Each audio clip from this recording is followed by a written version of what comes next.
Hello everyone, welcome to another shmup topic video. This one is definitely long overdue. It's something I've talked about in previous podcast episodes and that sort of thing. But I think now is the time to make a standalone video. More people are joining the genre, more people are asking the question, more information and debate is happening. So I think now is the time to set the record straight and explain why definitively using autofire in shmups and arcade games is not cheating. In this video, I'll also be explaining why I think this is different from other gaming scenes like speedrunning and where this difference may come from. So to get started at explaining why shmups historically allow for autofire and yet why speedrunning typically does not, I think it dates back to the original scorekeeping organizations, what their expectations were and what their rule sets were.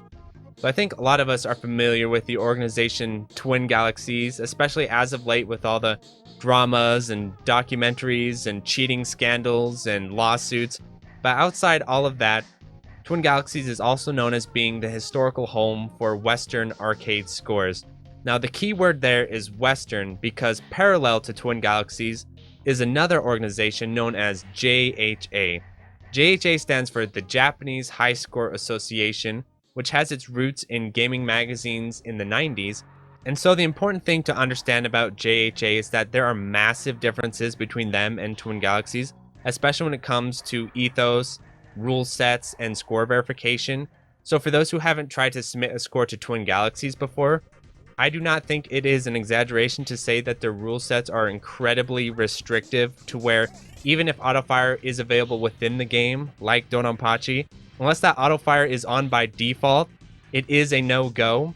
And I do understand, thanks to Pearl, that under new management, they are trying to be better about this sort of thing and be more flexible and welcoming. But historically speaking, I think there is no question that Twin Galaxies were restrictive to the point of being intentionally restrictive. I even made a meme video about their Donkey Kong score submission guideline, which is 3 pages long and involves tons of hoops involving making sure you have the right power supplies, and it's absolutely absurd.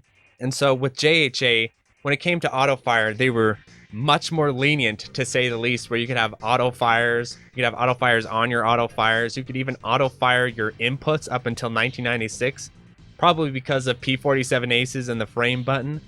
But needless to say, the submission standards between the two is very, very different.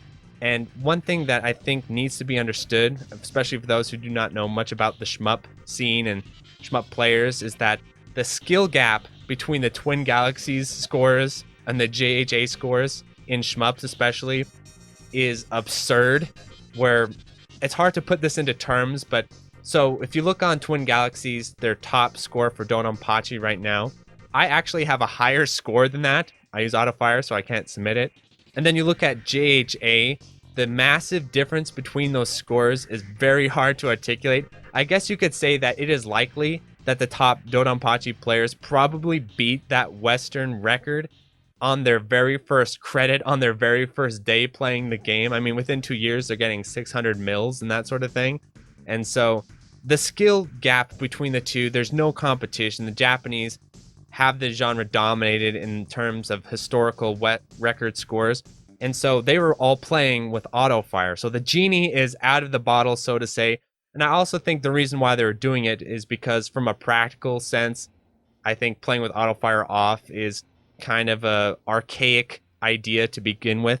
And so that is the first reason why autofire is allowed in shmups, is that we have 20 years or more history of world record scores being achieved with autofire on. So it makes no sense to disallow that. And on that point of Twin Galaxies disallowing autofire, I do want to just sort of speculate that I think this is probably the reason why speedrunning does not allow autofire either, because speedrunning actually has its roots in Twin Galaxies. And it's kind of a similar story to where they began following Twin Galaxies rule sets, but then when Twin Galaxies says, oh, you can't use glitches, you can't use shortcuts, they realize, okay, these rule sets are too restrictive, so they went to Speed Demo's archive, and then onward to speedrun.com. But I think, interestingly, they sort of carried this archaic rule set of banning autofire along with them, or maybe it was just far behind because most popular speed games don't involve autofire for the most part. And so I would be interested to see if speedrunners become more aware of this history, if they maybe rethink this position, because at times it does seem a little bit silly to me while I'm watching a Summoning Salt video and he's talking about, I think, the Contra speedrunning record progression. He's like, oh, but this player was really good at mashing, and so he's able to beat this guy's time. It's like, awesome. You know, as a shmup player, that sounds a little bit ridiculous that mashing is considered a world record tier skill. And so that's my second point, that the reason why I think Autofire should definitely be emphasized and used is we have to ask ourselves the question of what skill are we testing here with Autofire. In some games, maybe like Contra on the NES or whatever, yeah, pressing the shot button might be a lot of what the skill involves. But with shmups, there's a lot more going on than pressing that shot button. And to the point where if you're playing these games for dozens and dozens of hours a week, or like 8 hours a day, like I've done a few times, you literally cannot press that button enough. It adds to way more inconsistencies than reward for skills. And what is your claim to fame? Oh, I can press a button way faster than other people can. You know, I understand that playing video games does come down to pressing buttons, but there is purpose and intent and timing behind those button presses, whereas just mashing the button doesn't quite seem like quite the skill we're looking for. And shmups, again, are so heavily dependent on shooting to the point where it becomes unfun to play, honestly. Like, I don't really enjoy playing shmups in American arcades all that much, because after mashing shot and Raiden for 3 hours, like, my hand gets sore and you can't use the same strats. And so that's another reason why I think Autofire definitely should be allowed. And I do know that depending on the game, Autofire can get a little bit weird and complicated, where especially when you're putting Autofires on your Autofires, I think that's where a score split can be necessary. But basically, I think default Autofire should be the standard, and then from there, if the game has weird Autofire issues or reasons to play it without Autofire, maybe that would be something to consider. But by default, I think, yes, Autofire should definitely be allowed. So that's the second reason why, is just what are we testing? What skills are separating players from one another? The third reason why actually comes down to just sheer hand health, right? Like, I cannot sit and hammer these buttons for 8 hours a day and continue to enjoy and play this genre. It's funny because hand health is becoming more of a thing in gaming and especially like melee and fighting games, right? Like, that becomes a topic. Well, imagine hand health in shmups where you're hammering buttons for 20 hours a week. Like, you're gonna get carpal tunnel syndrome. And again, it's just leading to more inconsistencies. And also, shmups are not Contra. Contra's the short little game people mash and get through the level. Some shmups are like an hour long. So can you mash a button for an hour? You get to hibachi and you're like, So I think there's just a lot of reasons why, beyond the obvious, that playing shmups with Autofire just makes way more sense. And I would be interested to see if speedrunning does catch up on this, because I mean, you like in that Contra world record progression, you eliminate the ability for that dude to mash. Can he hang now? Can more routes be found? Can the game be pushed further, right? It's an arbitrary barrier of skill, in my opinion, where there are certain sections, like in a Metal Slug 2, where the developers are like, hey, let's just see how fast they can mash, like in the subway, and you have to sit there and just crouch and mash the button.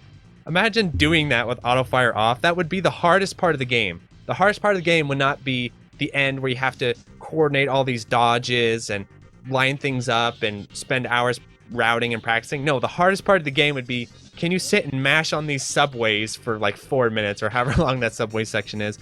So I think those are the reasons why Autofire is allowed in shmups and will continue to be allowed. And hopefully this video is helpful for people who are questioning this, who are suffering under the delusion that they have to play Gradius and other shmups and manually press all the firing buttons, or Metal Slug especially. I can't imagine having to manually fire all of Metal Slug. So anyway, thanks so much for tuning in, and let me end by thanking my patrons. So thank you to Adam Pearson, Adrian Ryans, Dingo, Andy Capt, Anthony A, Ben Wynn, Borgie22, Corio, Disco Star Slayer, Dominic NG, Eric H, Full Set, Retro Schmupper, Hausu, Kiwi, JLab, JB RPG, Joe Angelo, Gameboy Guru, K, Malaise, Mark Toms, Martin Worrell, Maz, Meher Calendrian, Queen Charlene, Nathaniel Davis, and Electron, 9, Okla Kugels, Philip Mason, Ram Q, Raul, Sketchy Raccoon, Smacky Factor, TRM, Sugumo, Plasmo, Yishi, and Utakaya. Thanks for watching.